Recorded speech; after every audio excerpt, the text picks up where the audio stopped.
বন্ধুরা, আজকে শিবানীর রান্নাঘরে দেখুন কি রান্না হবে। খাসির মাংস, মটন। এই যে এটাকে আমি ম্যারিনেশন করে রেখেছি হলুদ আর দই দিয়ে, একটু সামান্য নুন দিয়েছি, বেশি দিইনি। এবারে এটাকে আমি মশলাটা দেখুন কি কি দেবো।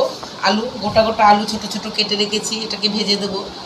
কিছু পাকা লঙ্কা নিয়েছি, আদা, পেঁয়াজ, রসুন, তেজপাতা আর ধনে জিরেটা আর এলাচ আর দারচিনিটা আমি টেলে এটাকে গুঁড়ো করে দেবো। এই আপাতত আমি মশলা পেঁয়াজ দিয়ে মাংসটাকে টমেটো দিয়ে মাখাই, আর এই মশলাগুলোকে আমি পেস্ট করে একসঙ্গে করে মাখাবো। এই যে একদম ঘরোয়া পদ্ধতিতে রান্না হবে। এবার দেখুন আমি আপাতত টমেটো আর পেঁয়াজটা দিয়ে চটকাই, আর ওই আদা রসুন আর লঙ্কাটা পেস্ট করব, মিক্সিতে পেস্ট করে আমি আবার এটাকে মাখবো। আমি ততক্ষণ ওইটা পেস্ট যতক্ষণ হবে ততক্ষণ আমি এটাকে ভালো করে মাখতে থাকি। মাখার মাংস যত ভালো মাখা হবে খাসির মাংস, রান্না তত টেস্ট হবে। এটাকে আমি মাখবো। এই যে দেখুন আমি পেঁয়াজ দিয়ে টমেটো দিয়ে মাংসটা তখন মাখিয়েছি। এইবারে আমি এই মশলাটা দিয়ে আদা রসুন পাকা লঙ্কা দিয়ে এইবারে মাংসটাকে আবার মাখাবো। ভালো করে মাখিয়ে একটু ঢাকা দিয়ে রাখবো, ততক্ষণে আমি আলুটাকে ভেজে নেব, নিয়ে তারপর মাংসটা আমি কষাতে বসাবো। তেলটা দেব।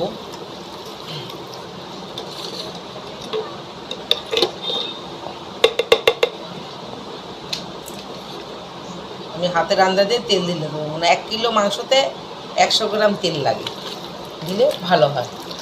দিয়ে দিলাম তেল আমি, আর কড়াতে একটু তেল দেবো আবার ভালো করে মাখিয়ে ঢাকা দিয়ে রাখবো। দেখুন আমি কড়াতে তেল দিয়ে দিয়েছি। এবার আমি আলুটাকে ভাজবো, কারণ আলুটাতে আমি হলুদ দেবো না, হলুদ দিলে তেলটা কালো হয়ে যায়, ওই জন্য আমি শুধু একটু নুন দিয়েই আলুটাকে ভাজছি।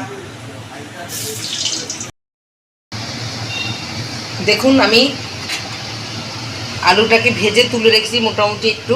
হ্যাঁ, এবারে কড়াতে যে তেলটা আছে, আর মাংসতে তো আমি খানিকটা তেল মাখিয়েছি, ওই জন্য বেশি আর কতগুলো তেল দেবো না। এবার আমি একটা কিছু রসুন গোটা রেখেছিলাম, এটা দিয়ে দিলাম তেলের উপরে। এটা দিলে গন্ধটা খুব সুন্দর বেরোয় রসুনের, ওই জন্য আমি খানিকটা রসুন গোটা তেলের উপর দিয়ে দিই। এটা এই যে রসুনটা দেখুন লাল ভাজা হয়ে গেছে। এইবারে আমি আস্তে আস্তে করে মাংসগুলো ছেড়ে দেবো, দিয়ে মিনিট 15-20 মাংসটা কষাবো। কষিয়ে আমি তারপরে প্রেসারে দুটো সিটি দিয়ে নেবো।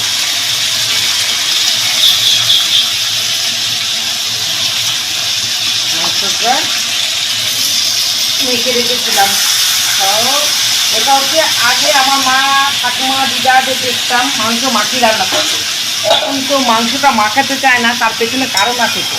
কারণ লঙ্কা দিয়ে মাংসটা মাখালে হাতটা খুব জ্বলে, ওই জন্য এখন হয়তো মাংসটা মাখায় না, প্রেসারে সিটি মেরে এমনি করে রান্না করে নেয়। এবার মাংসটা কষুক, আপনারা দেখুন। এই যে আমার রেয়াজি খাসির মাংস কষানো হয়ে গেছে দেখুন।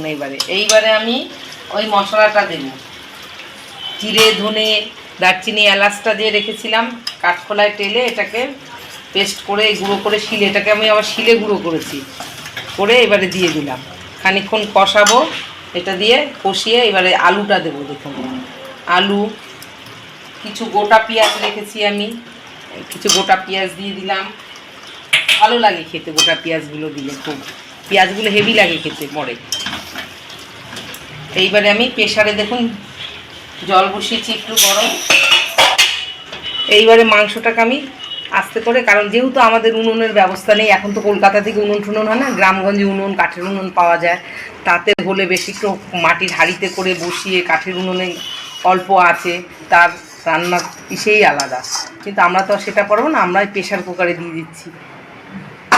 এবার প্রেশারে আস্তে আস্তে করে আমি মাংসটাকে তুলে দিচ্ছি।